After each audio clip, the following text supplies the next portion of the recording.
Please raise your right hand. Do you swear to tell the truth, the whole truth, and nothing but the truth, so help you God? I do. You can take a seat. Can you please introduce yourself to the jury? My name is Gavin Swiecicki. That's Gavin I'm a forensic toxicologist employed at the Georgia Bureau of Investigation Division of Forensic Sciences. How long have you been employed with the GBI? I've been employed with the GBI for over 2 years now. And you said you're a forensic toxicologist. What does a forensic toxicologist do? Forensic toxicologists analyze biological specimens such as blood and urine for the presence or absence of alcohols, poisons, and drugs, and then apply that in a court setting such as this. Can you describe the education and training that you've received to be able to do your role?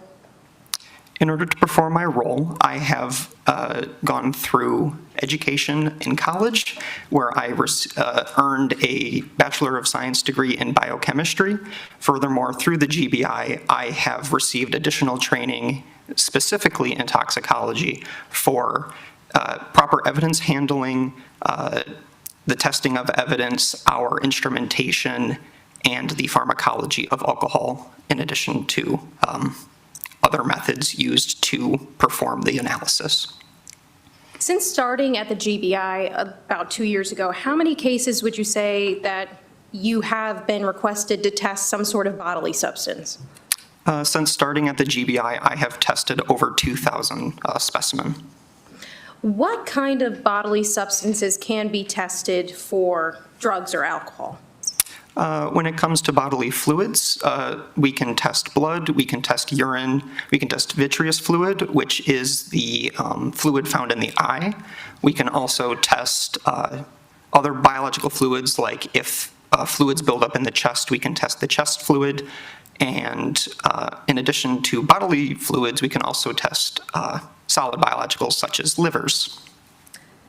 Based on your training experience, would you say that there's a better substance or the best substance to test to see whether or not there's alcohol or drugs in the body?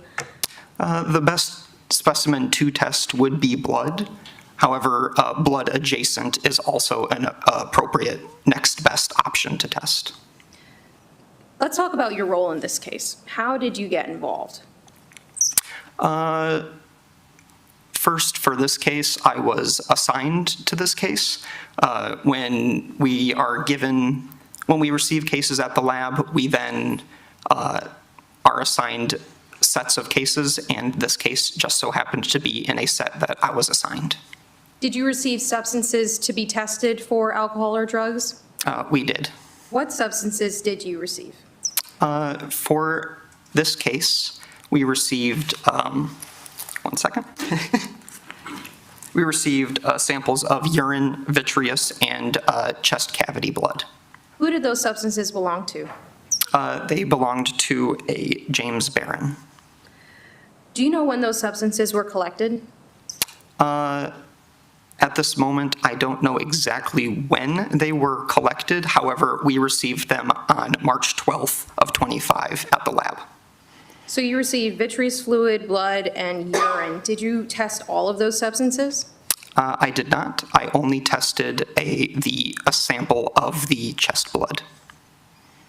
Does alcohol, if it's in the bloodstream, if it's in the body, does it metabolize after somebody dies?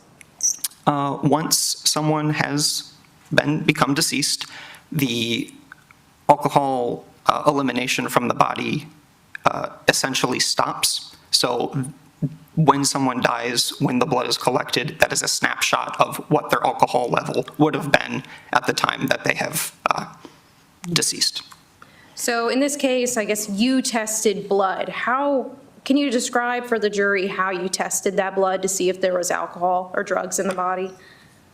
So the process that I used to determine the alcohol concentration in this sample would be I start with the vial of blood, where then I will sample a small portion and put a small portion of that blood into a vial, which is then sealed and closed, where we test the headspace inside that vial. And that headspace is Think of like a water bottle. There you got the water in the bottle, but then there's also that air portion above it. That headspace is equivalent to that air portion. So alcohol is volatile, which means it readily goes into that gas phase. So as it sits there and is warmed up, then the alcohol will move into that, or it's always going into that gas phase, but it goes more into that gas phase. So when I am testing, that small portion of blood is in that vial, where then it is sealed and is closed off from the environment or just the room, and then that will go onto our instrumentation, where then it will determine how much is present in the sample. Did you conduct that test on Mr. Barron's blood? I did. And what did you conclude? I concluded that the ethyl alcohol result by gas chromatography was negative. And what does negative mean? Negative means that there was no indication that alcohol was present in the sample. No further questions.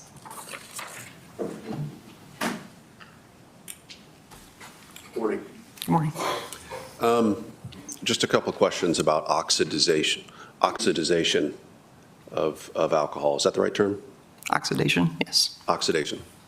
When somebody consumes alcohol, am I correct that as soon as it comes into the body starts to oxidize or eliminate, if you will, that alcohol? Once alcohol goes into the system, yes, it does start. However, it does take time to eliminate, and there is a set rate that it can occur. Yeah, and that's what I wanted to ask you about. What is the set rate, or I guess the range that you are familiar with from alcohol oxidizing in blood? When alcohol is in the system and it is above a 0.02 grams per 100 milliliters of blood, there is a consistent rate that alcohol is eliminated, and that would be at a rate of 0.010 to 0.025 grams per 100 milliliters of blood per hour, with an average of 0.015 grams per 100 milliliters per hour.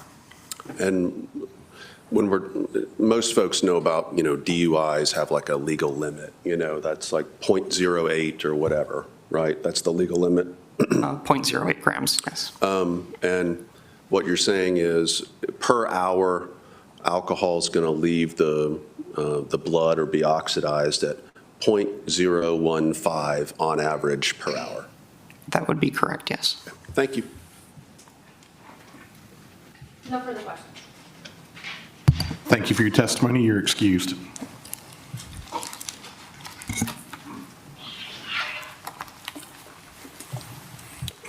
State calls Evan Barron to the stand.